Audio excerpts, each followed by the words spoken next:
Namaste, Sivsha. Welcome, students, to the part 4 of Business Organization Management Fundamentals of Management by me, Professor Evan Nurgis.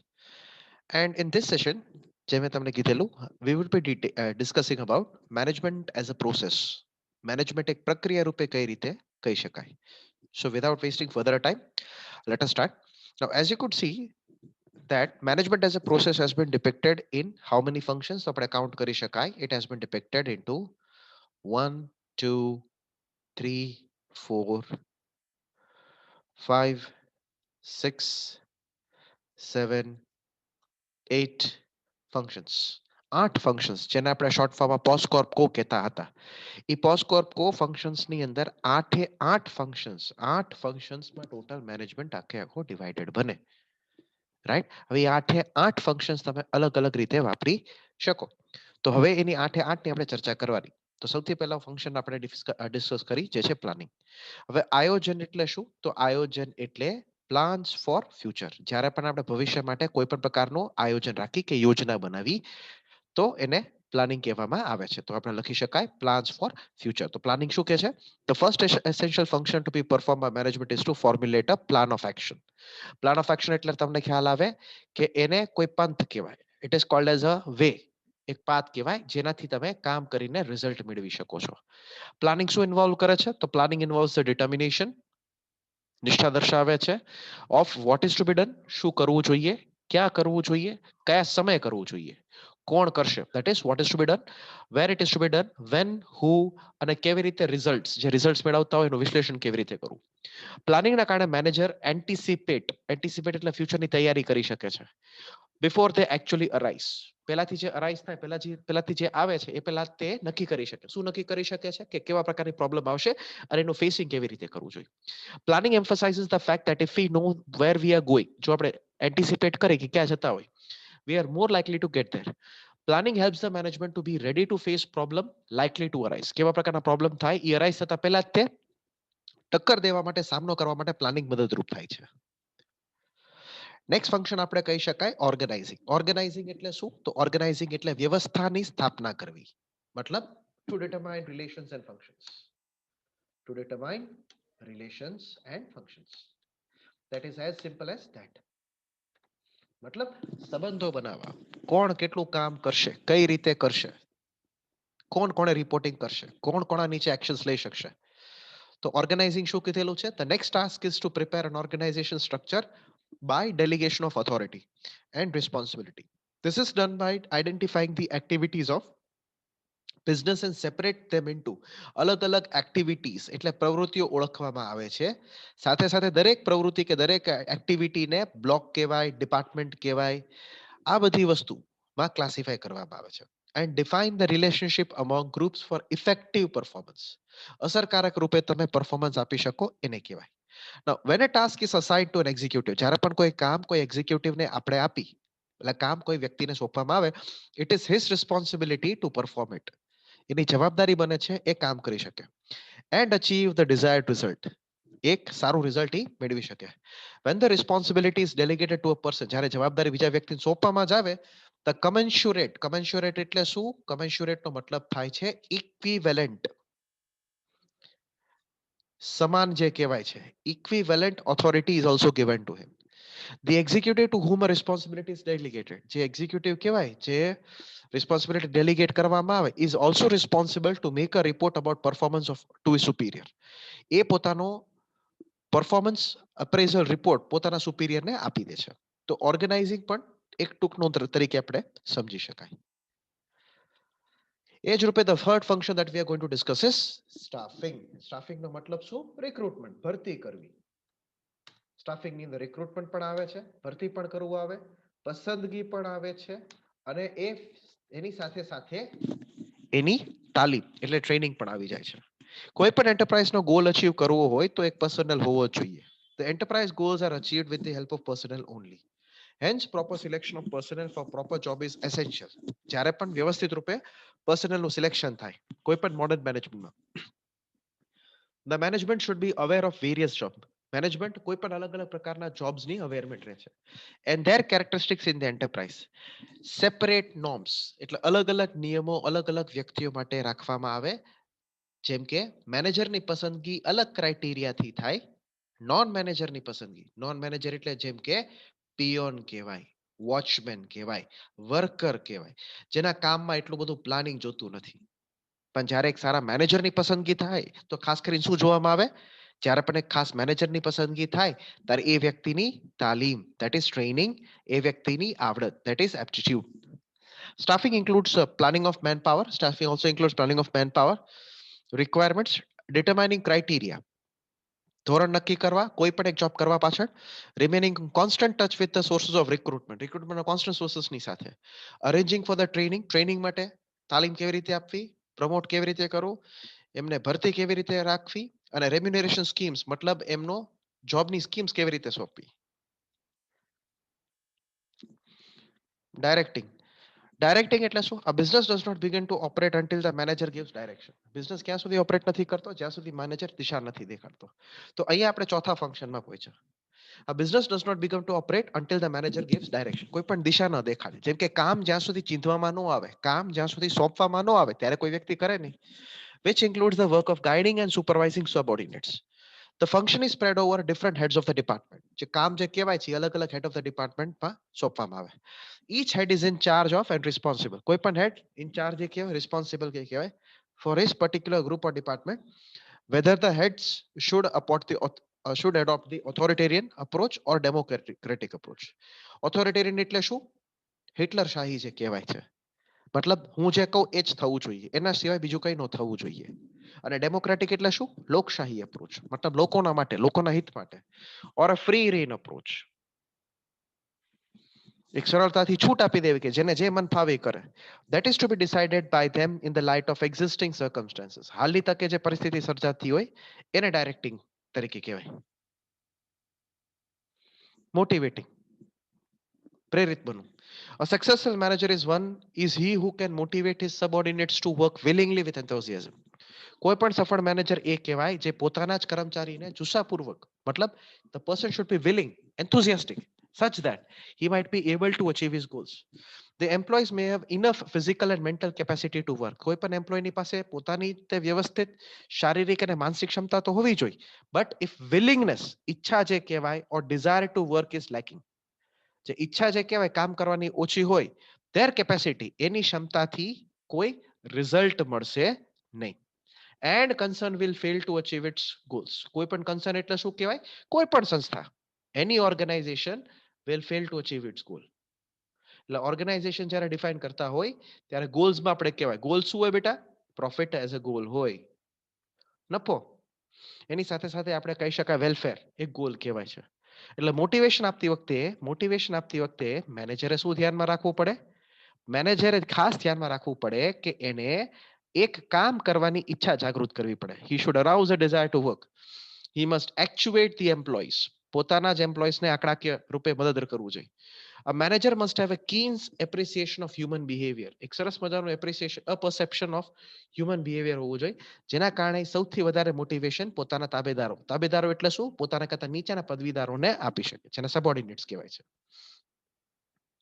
કોઓર્ડિનેટિંગ કરવું એટલે શું? તો સંકલિત કરવું. તો જ્યારે પણ કોઓર્ડિનેટિંગ વર્ડ આવશે ત્યારે હું આવી રીતે યુઝ કરીશ. ચેઇન ઓફ એફર્ટ્સ, સંકલનની સાંકળ. કેમ? એક પ્રવૃત્તિ બીજી પ્રવૃત્તિ સાથે સંકળાયેલી હોય, બીજી પ્રવૃત્તિ ત્રીજી પ્રવૃત્તિ સાથે સંકળાયેલી હોય, દરેક પ્રવૃત્તિ એકબીજાની સાથે બંધાયેલી હોય. So it is a process by which manager achieves harmonious group effort. શાંતિપૂર્વક ગ્રુપ એફર્ટ્સ આઈડેન્ટિફાઈ કરે છે. And unity of action in the pursuit of a common purpose. Coordination is the essence of management. સંકલન જે કહેવાય એ કોઈ પણ સંચાલનની આત્મા કહેવાય, સોલ કહેવાય. Hence it is not an exaggeration. કોઈ પણ એક એક્ઝેગરેશન કરવું એટલે શું? બઢાવી ચઢાવીને વાત કરવી, ફૂલાવીને જે વાત કરવી એને એક્ઝેગરેશન કહેવામાં આવે. સો hence it is not an exaggeration to say that manager is an essence of coordinator. Manager કોણ કહેવાય? તો એવો વ્યક્તિ કહેવાય જે સંકલિત કરે, જે બધી વસ્તુને ભેગું કરે છે અને એક સાથે કરાવડાવે. વિધાઉટ કોઓર્ડિનેશન, સંકલન વગર, there will be a result a chaos. chaos એટલે શું? તો અસ્તવ્યસ્ત, complete haphazard. chaos in the organization, efforts will be duplicated, પ્રયત્નો જે કહેવાય વારે ઘડીએ થશે, or an important work left out, કોઈ પણ એક મહત્વપૂર્ણ કામ છોડાઈ જશે.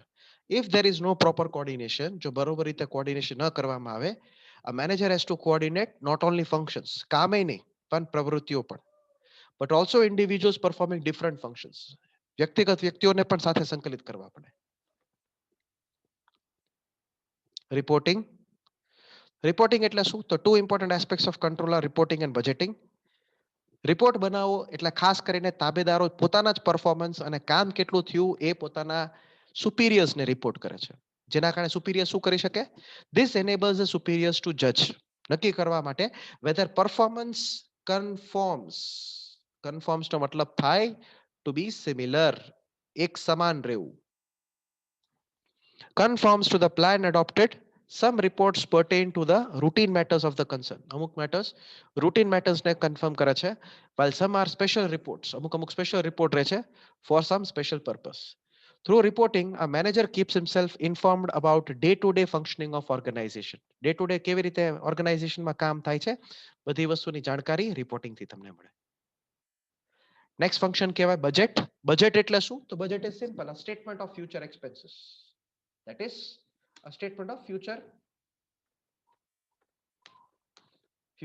income and expenditure. બરાબર? તો જ્યારે પણ કોઈ ફ્યુચર ઇન્કમ એન્ડ એક્સપેન્ડિચર નો સ્ટેટમેન્ટ બનાવતા હોય એને તમે બજેટિંગ તરીકે કહો છો. A budget is very popular and effective tool of controlling. A budget is an estimate of future needs, જે બધા એક્ટિવિટીઝ ને કવર કરે છે for a definite period of time. They are expressed in express કેવી રીતે કરવામાં આવે? They are expressed in either monetary terms or in physical terms. એને તમે પૈસાના ટર્મ્સમાં કહી શકો અથવા કોઈ પણ એક ફિઝિકલના ટર્મ્સમાં કહી શકો. A budget is prepared. દરેક પ્રવૃત્તિ પાછળ બજેટ બનાવવામાં આવે છે. એટલા માટે આ બધા લિસ્ટ જ આપેલા, તો હું વધારે ડીપમાં સમજાવતો નથી, ખાલી લિસ્ટિંગ વાંચી જાઉં છું. જેમ કે વેચાણનું બજેટ કહેવાય, ખરીદી કેટલું થાય છે એનું બજેટ કહેવાય. હું જેમ અંડરલાઈન કહેતો જાઉં છું, દરેક શબ્દોનો અનુવાદ કરતો જાઉં. How much sales is being done, how much purchases is being done, how much production is being done, how much cash is being required, how much capital expenditure should be done. An important requirement of an effective budgetary control is reporting budget figures with actual performance. મતલબ જે પણ budget figures report કરવામાં આવે એને actual પરફોર્મન્સની સાથે compare કરવામાં આવે છે. પછી કંટ્રોલિંગ, કંટ્રોલિંગ એટલે નિયંત્રણ અથવા અંકુશ. So controlling એટલે શું? Controlling is the last process of management. So controlling consists in verifying whether everything is in according proceeds with conformity to the plan. મતલબ બધી વસ્તુ આયોજન પ્રમાણે જાય છે કે નથી જતું. મતલબ કંટ્રોલિંગ કોની જેમ કામ કરે? બ્રેકની જેમ. બ્રેક શું કરે? જ્યારે પણ ગાડીની બ્રેક હોય તો બ્રેક અથડાવાથી અટકાવે છે, ગતિને કંટ્રોલ કરે છે. Control consist of setting standards of performance, એક ધોરણ નક્કી કરવા માટે જરૂરી છે.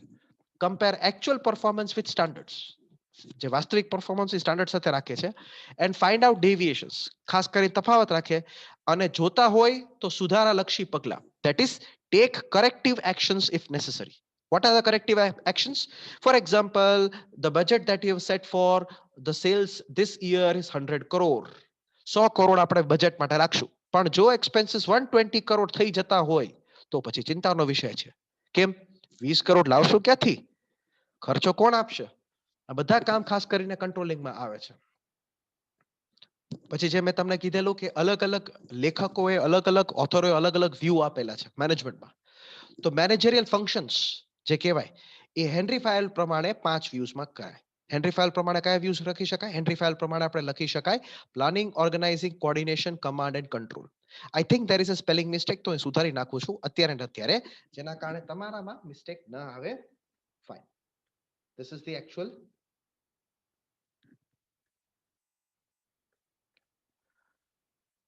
So according to Henry Fayol's view, classified managerial function in 5 main categories are planning, organizing, coordination, command and control. Next આપણે કહી શકાય Peter F. Drucker's classification. So Peter of Drucker's ક્લાસિફિકેશનમાં આપણે કહી શકાય કે જ્યારે પણ મેનેજમેન્ટના ફંક્શન્સની ક્લાસિફિકેશન કરવાની વાત આવે તો કેવી રીતે મેનેજમેન્ટના ફંક્શન્સ ક્લાસિફાય કરી શકાય? તો પીટર એફ ડ્રકર કહે છે પોસ્કોર્બ નહીં, બિઝનેસનું સંચાલન કરો. ધંધો કેવી રીતે ચાલે છે, ધંધો કેવી રીતે તમે મેનેજ કરી શકો, મેનેજરનું સંચાલન કરો. એટલે મેનેજમેન્ટ કેવી રીતે સારી રીતે કરી શકાય. પીટર ઓફ ડ્રકર કહે છે કે અંતે પછી તમે એમ્પ્લોઈઝ કે વર્કનું સંચાલન કરો. તો આટલા તમે સંચાલન કરતા પરિબળો જોઈ શકો છો. જોર્જા ટેરીનું ક્લાસિફિકેશન કહે છે કે George Terry classifies management functions in 4 categories: planning, organizing, activating or motivating. હવે તમે જોઈ શકો છો કે પોસ્કોર્પની ક્લાસિફિકેશન કરતા આ ક્લાસિફિકેશન થોડી ડિફરન્ટ બને. કે સક્રિય કરવું, શેને સક્રિય કરવું? તો એવા પરિબળો to make active those factors which lay useless, inactive. જે નિષ્ક્રિય રહે છે એને તમે સક્રિય કરો, અથવા કંટ્રોલિંગ, નિયંત્રણ કરતા રાખવું, અંકુશ રાખવું. તો આ છે જોર્જ આર ટેરી ક્લાસિફિકેશન. પછી વાત આવે હેરોલ્ડ કુન્સ અથવા સિરિલ ઓડોનલ્સ ક્લાસિફિકેશન. તો આની અંદર પણ પહેલાથી તમને ખ્યાલ આવે કે there are 5 classification factors: planning, organizing, staffing, directing, controlling. તો આમાં પણ પોસ્ટ જ આવે છે. નેક્સ્ટ આપણે ઓબ્ઝર્વ કરી શકીએ EFL બ્રેચ ક્લાસિફિકેશન. તો control functions in which management and supervision are included. જે નિયંત્રણના કામો જે કહેવાય, કર્મો જે કહેવાય, એની અંદર મેનેજમેન્ટ, દેખરેખ જે કહેવાય, ડાયરેક્શન જે કહેવાય, આ બધી વસ્તુ રાખવામાં આવે. એમ્પ્લોય રિલેટેડ ફંક્શન્સ, કર્મચારી રિલેટેડ ફંક્શન્સ જે કહેવાય, coordination and motivation are included. સંકલન જે કહેવાય, પ્રેરણા જે કહેવાય એ એની સાથે રાખવામાં આવે. આ બધી વસ્તુ EFL બ્રિજ ક્લાસિફિકેશન્સમાં લિસ્ટ આઉટ થાય છે. લ્યુથર ગલિકે, તો કોઈ તમને પૂછે કે પોસ્કોર્પ નું સૂત્ર કોણે આપ્યું? Who gave the formula of POSDCORB? So the person who gave the formula of POSCORP was Luther Gulick. Luther Gulick's classification indicated planning, organizing, staffing, directing, coordinating, reporting, and budgeting. That is the entire Luther Gulick's classification. With this, we are starting importance of management, but I think this much should be sufficient. તો એકવાર એક Glance કરી લઈ, એક revise કરી લઈ કે લેક્ચરમાં આપણે કેટલું કવર કર્યું છે. હું રિપીટ કરું છું કે બધા પોઈન્ટ્સ ઇમ્પોર્ટન્ટ છે. હવે થોડીક હું સ્પીડ રાખીશ.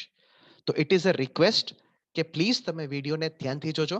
દરેક પોઈન્ટ મેં ઓલરેડી કવર કર્યા છે. દરેકની અંદર ટૂંક નોંધ બની શકે, પણ જે પ્રશ્ન પૂછાય એ આવી રીતે પૂછાય છે. તો એ હું ડિસ્કસ કરી લઉં, જે તમે લખી શકો છો નોટમાં. That what are process of management.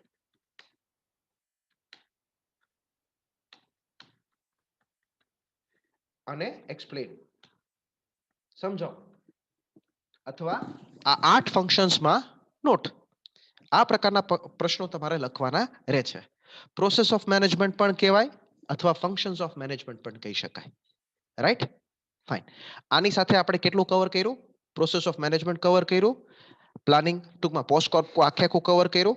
પછી આટલા લેખકોનો views, that is Henry Fayol, Drucker, George Terry, Koontz, Cyril O'Donnell, EFL Brech, Luther Gulick's, અને પછી ઇમ્પોર્ટન્ટ સ્ટાર્ટ થાય, જે હું નેક્સ્ટ લેક્ચરમાં કવર કરીશ. Make it a point of writing everything in your notebook so that in case કોઈ assignment કે કોઈ રિપીટેશન કે કોઈ પણ પ્રકારની સૂચના યુનિવર્સિટીથી આવે તો અમે વ્યવસ્થિત રૂપે મેનેજ કરી શકીએ. Thank you very much. Have a nice day.